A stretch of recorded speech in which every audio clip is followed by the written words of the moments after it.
अरे बहू, क्या कर रही है? मैं कब से देख रही हूँ, तुम इधर से उधर घूम रही हो। अरे मम्मी जी, वो कल मेरे भतीजे का जन्मदिन है ना, तो उसके जन्मदिन के लिए अपने मायके जाने की तैयारी कर रही हूँ। मैं कल सुबह जल्दी ही अपने मायके के लिए निकल जाऊंगी, तो इसलिए मैं सोच रही थी मम्मी जी कि आज रात को ही सारा काम निपटा लूं, सुबह सुबह ही निकल जाऊंगी, ताकि सुबह मुझे जाने में लेट न हो जाए। अरे बहू, तुम अकेली ही अपने मायके कैसे जाओगी? कुछ बंदोबस्त किया है अपने मायके जाने का, या फिर तुम्हारा भाई तुम्हें लेने के लिए आ रहा है, या तुम अकेली ही अपने मायके जाओगी? अरे माँ जी, मैं क्यों अकेले अपने मायके जाने लगी? आपके बेटे हैं ना, ये जाएंगे मेरे साथ मेरे मायके।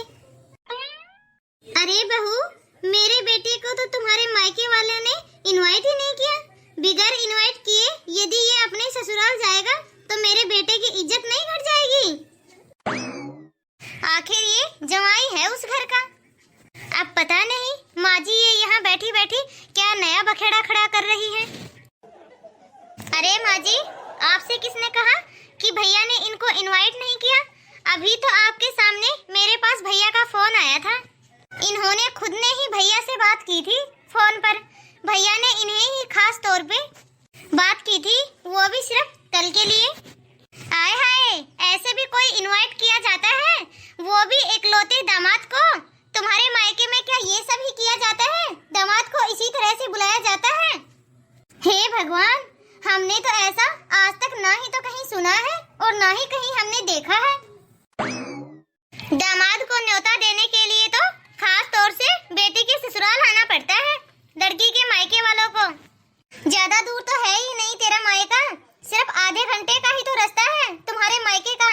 क्या वो मेरे बेटे को इनवाइट करने के लिए आ नहीं सकते थे, जो कि ऐसे ही फोन पे कह दिया कि कल आ जाना? आखिरकार तुम्हारे मायके में इसकी कोई इज्जत है या नहीं, या फिर ऐसे ही मुंह उठा के चल देगा अपने ससुराल के लिए? मैं अपने बेटे की इज्जत पर कोई भी आंच नहीं आने दूंगी, समझी तू? मैं नहीं भेज रही अपने बेटे को। तुझे जाना है तुम्हारे मायके तो तुम जा सकती हो, लेकिन मेरा बेटा नहीं जाएगा। लेकिन माँ जी। अरे स्वाति, हम तुम्हें तो नहीं रोक रहे हैं ना? तुम्हें जाना है तो जाओ, मैं तो नहीं जाऊंगा। एक काम करना, मैं तुम्हारे लिए कैब बुक कर दूंगा, कैब से चली जाना। लेकिन मैं नहीं जा रहा हूँ तुम्हारे मायके। आखिरकार मैं भी तो उस घर का दामाद हूँ, मेरी भी कोई इज्जत है, ऐसे ही थोड़ी ना चला जाऊंगा। बस हो गया बेड़ा पार। अब मैं इन्हें बहुत ही अच्छे से जानती हूँ, अब ये मेरी कोई भी बात नहीं सुनने वाले। यदि इन्होंने एक बार फैसला ले लिया तो उस फैसले को बदलने वाले नहीं, और इसका पूरा श्रेय तो मम्मी जी को ही जाता है।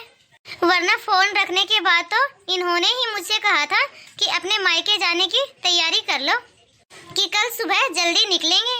अब मायके जाने की तैयारी के साथ वहाँ क्या बहाना बताना है इनके न आने का, ये भी तैयार करना पड़ेगा। माँ जी तो हमेशा ये ही करती है, न जाने क्यों उन्हें उनके बेटे का ससुराल जाना पसंद नहीं आता। सुनिए ना। देखो स्वाति, मैं अपनी माँ की बात को नहीं टाल सकता, क्योंकि माँ जो भी कहती है वो बिल्कुल सही कहती है। उन्हें दुनिया का तजुर्बा है। हे भगवान, क्या पति मिला है मुझे, माँ का श्रवण कुमार। जैसे ही माँ चाबी भरती है और ये शुरू हो जाते हैं। खुद की कोई सोच है भी या नहीं? अब तो बेटे को नहीं, माँ को ही सबक सिखाना पड़ेगा। इसके लिए मुझे कुछ ना कुछ तो करना ही पड़ेगा। अरे बेटा, आ गई तुम? क्या बात है, दामाद जी दिखाई नहीं दे रहे? अरे मम्मी, वो तो मेरे साथ ही आने वाले थे, लेकिन क्या हुआ कि मैं आपसे कोई भी बात नहीं छुपाना चाहती, इसलिए मैं आपको सब सच सच बताना चाहती हूँ। अब मैंने आपको सारी बातें सच सच बता दी हैं। मैं अभी मोहित जी को लेने के लिए रवाना हो रहा हूँ, उन्हें मैं अभी लेके आता हूँ। रुक जाइए भैया, आप कहीं भी नहीं जाओगे। आप नहीं जाओगे उन्हें लेने के लिए। ये तो है नहीं कि वो एक छोटे बच्चे हैं, क्या उनके दिमाग नहीं है? उनके पास दिमाग है ना, कोई छोटा बच्चा तो है नहीं वो, जो कुछ समझ में नहीं आता। लेकिन बेटा, वो हमारे दामाद हैं, बात को जरा समझने की कोशिश करो। ये छोटी छोटी बातें ही तो रिश्तों को बिगाड़ देती हैं बेटा। जब तुम्हारे भैया जा रहे हैं दामाद जी को लेने के लिए तो उसे जाने दे बेटा। तुम मना क्यों कर रही हो? कोई बात नहीं, ऐसा तो चलता ही रहता है। नहीं मम्मी, भैया कहीं भी नहीं जाएंगे। बस मैंने कह दिया ना भैया नहीं जाएंगे तो भैया नहीं जाएंगे उन्हें लेने के लिए। अरे माँ, अब आप ही इसे कुछ समझाओ, ये तो अपनी जिद पे अड़ के बैठी है। अरे बेटा, तुम तो जानते ही हो अपनी बहन को, कितनी जिद्दी घारी है वो। जब एक बात को ठान लेती है तो वो करके ही रहती है। चलो अब कोई नहीं बेटा, कल की प्रोग्राम की तैयारी करते हैं। सभी मेहमान भी घर पे आ गए हैं बेटा। अरे स्वाति, देखो सब रिश्तेदार तो आ गए हैं, बस दामाद जी ही कहीं दिखाई नहीं दे रहे। वो दरअसल क्या है ना, उन्हें कोई जरूरी काम आ गया था, इसलिए वो नहीं आ पाए। वरना उनका तो बहुत मन था यहाँ मेरे साथ आने के लिए। अब काम भी तो जरूरी है ना, कर भी क्या सकते हैं। इसलिए मैंने ही उनसे कह दिया कि कोई बात नहीं, काम भी तो जरूरी है, फिर कभी आ जाएंगे वो यहाँ। हाँ हाँ बेटा, ये तो तुम बिल्कुल सही कह रही हो, फिर कभी आ जाएंगे वो, काम भी तो जरूरी है ना। अरे बेटा, अब स्वाति के वापस जाने का टाइम हो गया है। अब तो उसे विदाई देनी होगी और विदा करना पड़ेगा यहाँ से। अरे स्वाति, क्या बात है? तुम्हारे ससुराल वालों ने तुम्हें पहली बार यहाँ अपने मायके में रुकने के लिए हाँ कर दी है क्या? माफ करना भैया, लेकिन मेरे ससुराल वालों ने मुझे रुकने के लिए नहीं कहा।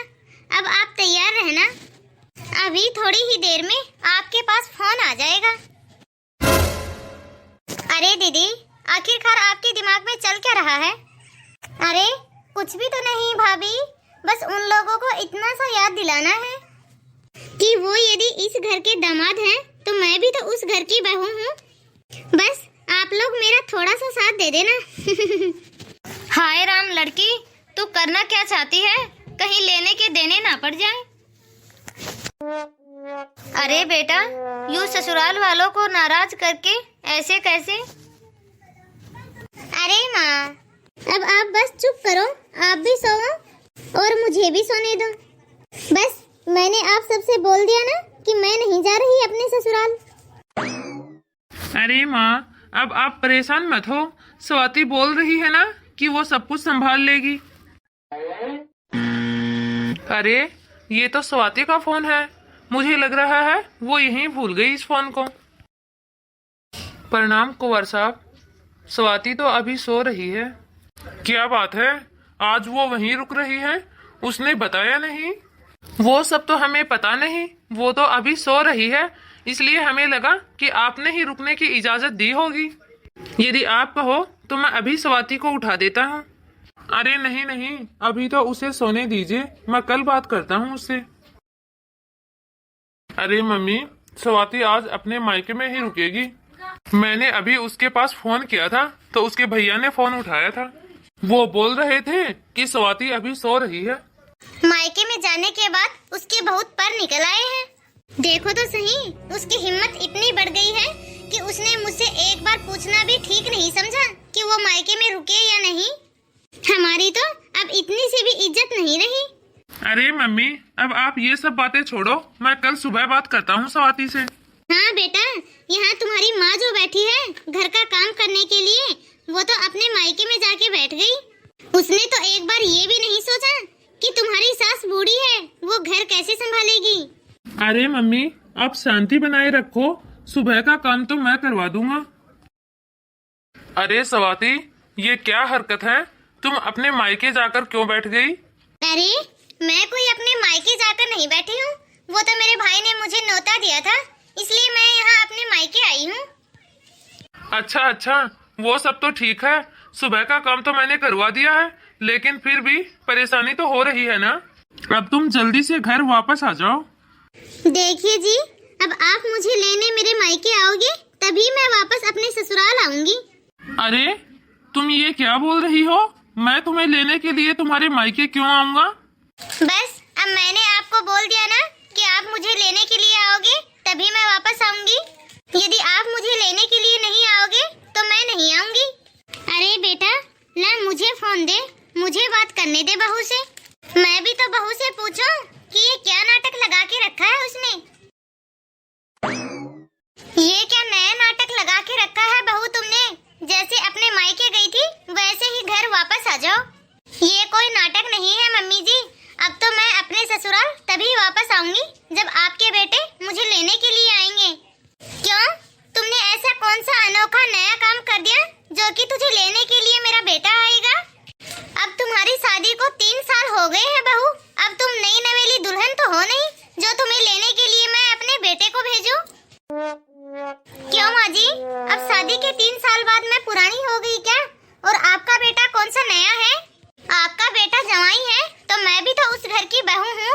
यदि जवाई को बुलाने के लिए न्योता उसके घर जाके देना पड़ता है तो बहू को भी लाने के लिए उसके पति को अपने ससुराल जाना पड़ता है ताकि वो अपनी बीवी को अपने साथ लेके आ सके। अच्छा तो बहू, अब सारा माजरा समझ में आया। तुम मुझसे बदला लेना चाहती हो? तुम मुझसे बदला ले रही हो ना? अरे माँ जी, आप तो मुझसे बड़ी हो, आप तो मेरी सास हो, भला मैं आपसे क्यों बदला लूंगी? पर जो बात मुझे गलत लगी बस वही बात मैं आपको समझा रही हूँ। अब तो जब आपके बेटे मुझे लेने के लिए आएंगे तभी मैं अपने घर अपने ससुराल आऊंगी, नहीं तो फिर घर तो आप संभाल ही रही हो ना मम्मी जी। अच्छा तो ठीक है, भेज रही हूँ अपने बेटे को तुम्हें लेने के लिए। अब ज्यादा नाटक मत कर। जा बेटा, जाके अपने ससुराल से ले आ उसे, वो तो नहीं आने वाली। क्या अब इतने बुढ़ापे में मैं अपने घर के काम करूं? ये सब तो मुझसे नहीं होने वाला। वो तो आराम से अपने मायके में बैठी है महारानी। एक बार उसे घर तो आने दे, फिर उसे अच्छे से सबक सिखाती हूँ। ठीक है माँ, यदि आप कहती हो तो मैं उसे लेने के लिए जाता हूँ। हेलो गाइस, आप सब कैसे हो? आई होप आप सब भी अच्छे ही होंगे।